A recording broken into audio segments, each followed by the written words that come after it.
చాలా రోజులైంది షార్ట్గా మినీ వ్లాగ్, అందుకే మీతో షేర్ చేసుకుంటున్నాను మార్నింగ్ రొటీన్ ఎలా ఉందని. మా పెద్ద బాబుని స్కూల్ నుండి తీసుకొని రావడానికి వెళ్తున్నాను. మిన్ను ఇంకా లేవలే, పడుకొని. ఈ మధ్య మా చిన్నోడు ఏంటంటే లోపల నుంచి బోల్ట్ పెట్టుకోవడం అలవాటు అయిందండి.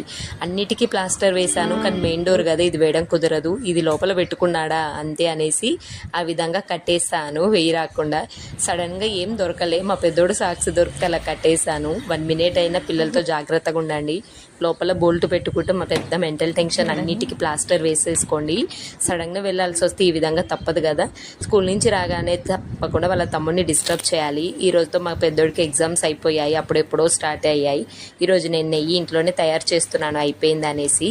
కరివేపాకు వేసి చేస్తాను, మీరు ఎలా చేస్తారు, ఎలా చేయాలో కామెంట్ బాక్స్లో షేర్ చేసుకోండి. నాకు అంత పెద్దగా తెలియదు, ఇప్పుడిప్పుడే ట్రై చేస్తున్నాను. సో మార్నింగ్ చేసిన బెండకాయ ఉంది, ఇప్పుడే నేను మునక్కాయ చేశాను. పిల్లలకైతే లంచ్ ఈ విధంగా నెయ్యి వేసి చక్కగా తినిపించేశాను. మీరేం తిన్నారు?